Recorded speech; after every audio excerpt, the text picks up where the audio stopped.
അസ്സലാമു അലൈക്കും. നമ്മൾ പുതിയൊരു വീഡിയോയിലേക്ക് എല്ലാവർക്കും വെൽക്കം. അപ്പോൾ ഇന്ന് നമ്മൾ ഉണ്ടാക്കാൻ പോകുന്ന ഐറ്റത്തിൻ്റെ പേരാണ് പൊട്ടറ്റോ സ്റ്റിക്ക്. അപ്പോൾ ഇത് പൊട്ടറ്റോ സ്റ്റിക്ക് എന്ന് പറയുമ്പോൾ പൊട്ടറ്റോ കൊണ്ട് ഉണ്ടാക്കുന്നതെന്നല്ലേ, പക്ഷേ അതിൻ്റെ കൂടെ നമുക്ക് അവിലും കൂടി ആവശ്യമുണ്ട്. അപ്പോൾ ഇതെങ്ങനെ ഉണ്ടാക്കുന്നതെന്ന് നോക്കാം. പക്ഷേ അതിന് മുന്നേ എൻ്റെ വീഡിയോ ആദ്യമായിട്ടാണ് കാണുന്നതെന്നുണ്ടെങ്കിൽ ഒന്ന് സബ്സ്ക്രൈബ് ചെയ്ത് സപ്പോർട്ട് ചെയ്യണേ. അപ്പോൾ ഇതിന് വേണ്ടിയിട്ട് ഞാനിവിടെ ആദ്യം ഒരു കപ്പ് അവിലിൽ ഒരു കപ്പ് വെള്ളം ഒഴിച്ചിട്ട് പൊതിരാൻ വെച്ചിട്ടുണ്ട്. ശേഷം 3 വലിയ ഉരുളക്കിഴങ്ങ് എടുത്തിട്ട് വേവിച്ചിട്ടും വെച്ചിട്ടുണ്ട്. ഇനി നമുക്ക് വേണ്ടത് കുറച്ച് കോൺഫ്ലാക്സ് ആണ്. അത് മിക്സിയിലിട്ടിട്ട് ഒന്ന് ക്രഷ് ചെയ്തും കൂടിയും വെക്കണം. ഇനി കുറച്ച് വെജിറ്റബിൾസും കൂടി ആയാൽ ഇതിനാവശ്യമായ സാധനങ്ങളെല്ലാം നമ്മൾ സെറ്റാക്കി വെച്ചിട്ടുണ്ട്. അപ്പോൾ വെജിറ്റബിൾസിൽ ഞാൻ ഒരു മീഡിയം സൈസ് ഉള്ളിയും 3 പച്ചമുളകും എടുത്തിട്ടുണ്ട്. ഇനിയിപ്പോൾ എരിവിനനുസരിച്ചിട്ട് നിങ്ങൾക്ക് പച്ചമുളകിൻ്റെ എണ്ണം കൂട്ടാം. ഇനി ഇതൊക്കെ സെറ്റാക്കി സൈഡിൽ മാറ്റി വെച്ചോ. ഇനി നമുക്ക് ഓരോന്നോരോന്നായി ഇതിലേക്ക് ആഡ് ചെയ്ത് കൊടുക്കണം. അപ്പോൾ ഞാൻ ആദ്യം ഒരു ബൗളിലേക്ക് വേവിച്ച ഉരുളക്കിഴങ്ങ് ഇട്ട് കൊടുക്കുന്നുണ്ട്. അത് നന്നായി ഉടച്ചെടുത്തതിന് ശേഷം മാത്രമേ നമുക്ക് അവിൽ ചേർക്കാൻ പാടുള്ളൂ. അപ്പോൾ ഞാനിവിടെ ഉരുളക്കിഴങ്ങെല്ലാം ഒടിച്ചെടുത്തതിന് ശേഷം നമ്മൾ കുതിർത്ത് മാറ്റി വെച്ച് നമ്മൾ അവിലെടുത്തിട്ട് മുഴുവനായിട്ട് അതിൽ ഇട്ട് കൊടുക്കുന്നുണ്ട്. പിന്നെ നമ്മൾ നേരത്തെ ചോപ്പ് ചെയ്ത് വെച്ച് നമ്മൾ ഉള്ളി ആഡ് ചെയ്ത് കൊടുക്കുക.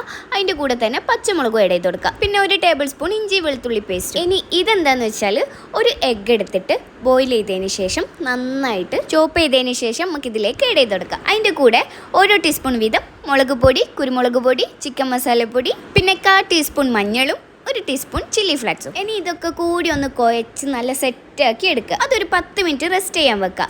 ഇനി നമുക്ക് ഇതിലേക്ക് ഡിപ്പ് ചെയ്യാൻ വേണ്ടിയിട്ട് കുറച്ച് മൈദ എടുത്തിട്ട് അതിലേക്ക് ഒരു 1/4 ടീസ്പൂൺ ഉപ്പ് കൂടി ആഡ് ചെയ്ത് കൊടുത്തിട്ട് വെള്ളം ഒഴിച്ചിട്ട് നല്ലോണം മിക്സ് ആക്കി എടുക്കുക. അപ്പോൾ ഏകദേശം ഇതേപോലെ ആക്കിയെടുക്കുക. ഇനി ഇതൊരു സൈഡിലേക്ക് മാറ്റി വെക്കുക. അതിൻ്റെ കൂടെ തന്നെ നമ്മൾ നേരത്തെ പൊടിച്ച് വെച്ച കോൺഫ്ലാക്സും പിന്നെ ക്യൂബ്സ്, അതായത് ചീസ് ക്യൂബ്സും കൂടി ആഡ് ചെയ്ത് കൊടുക്കണം. ഇനി ഇതൊക്കെ സെറ്റാക്കി എടുത്തതിന് ശേഷം നമ്മളെ ബാറ്റർ ഒരു പിടി എടുത്തിട്ട് ഇതേപോലെ ബോൾസ് ആക്കി പരുത്തതിന് ശേഷം ഒരു ചീസ് ക്യൂബ് എടുത്തിട്ട് അതിലേക്ക് വെച്ചെടുക്കാം.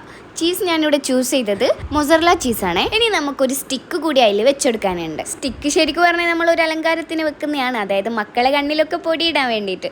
ഇനി നമുക്ക് അതിലേക്ക് ഒരു പിടി ബാറ്ററും കൂടി എടുത്തിട്ട് പരുത്തിയതിന് ശേഷം അതിൻ്റെ മേലെ വെച്ചിട്ട് നല്ലോണം സെറ്റാക്കി എടുക്കുക. നല്ല ഷേപ്പാക്കി എടുക്കുക. ഞാനിവിടെ റൗണ്ട് ഷേപ്പിലാണ് എടുത്തിട്ടുള്ളത്. നിങ്ങൾക്ക് ഏത് ഷേപ്പാണോ വേണ്ടത് വെച്ചാൽ അങ്ങനെ ചെയ്യാം. എന്നിട്ട് അതിന് ശേഷം നമ്മളൊരു ബ്രഷ് വെച്ചിട്ട് നമ്മൾ നേരത്തെ മൈദ കലക്കി വെച്ചില്ലേ അതിൽ നിന്ന് ഇങ്ങനെ കോട്ട് ചെയ്തെടുക്കുക. ശേഷം നമുക്കിത് കോൺഫ്ലാക്സിലിട്ടിട്ട് മുഴുവനായിട്ട് കവർ ചെയ്തെടുക്കണം. കവർ ചെയ്യുന്ന സമയത്ത് എല്ലാ ഭാഗവും കവറായിട്ടുണ്ടെന്ന് ഉറപ്പ് വരുത്തുക. ഇനി അഥവാ കവർ ആയില്ല എന്നെങ്കിൽ ഇതേപോലെ കൈകൊണ്ട് നല്ലോണം ഒന്ന് സെറ്റാക്കി എടുത്താലും മതി. ഇതേപോലെ നമുക്ക് എല്ലാതും ചെയ്തെടുക്കാം. ഇനി ഓരോന്നോരോന്നായി നമുക്ക് സെറ്റാക്കി എടുത്ത് ഏകദേശം ഇതേപോലെ ആക്കിയെടുക്കുക. ഇനി ഒരു പാനിലേക്ക് നമ്മൾ 1 കപ്പോളം ഓയിൽ ആഡ് ചെയ്ത് കൊടുക്കുന്നുണ്ട്. ഇനിയിപ്പോൾ നിങ്ങൾക്ക് എങ്ങനെയാണോ ഫ്രൈ ചെയ്തെടുക്കേണ്ടത് വെച്ചാൽ അതേപോലെ ഫ്രൈ ചെയ്തെടുക്കാം. ഞാനിവിടെ ഷാലോ ഫ്രൈ ആണ് ചെയ്യുന്നത്. സ്റ്റിക്ക് വെച്ചതുകൊണ്ട് തന്നെ ഞാനിവിടെ 2 മാത്രമേ വെക്കുന്നുള്ളൂ. ഇനി അപ്പുറം ഇപ്പുറം നല്ലോണം ഫ്രൈ ആയി വന്നു കഴിഞ്ഞാൽ നമുക്കിത് കോരി മാറ്റാം. അപ്പോൾ ഇത് സംഭവം ഇത്രയേ ഉള്ളൂ. ഇത്രയും പെട്ടെന്ന് നമുക്ക് ഉണ്ടാക്കിയെടുക്കാൻ പറ്റുന്ന ഒരു ഈവനിങ് സ്നാക്കാണ് ഇത്. അപ്പോൾ ഓരോന്നോരോന്നായി കോരി മാറ്റിയിട്ട് നല്ല കട്ടൻ്റെ കൂടെ ഓരോന്ന് കഴിച്ചു. അപ്പോൾ പുതിയൊരു റെസിപ്പി തപ്പിപ്പിടിച്ച് പുതിയൊരു വീഡിയോ ആയിട്ട് നാളെ കാണാം. Bye bye from Koya's recipe.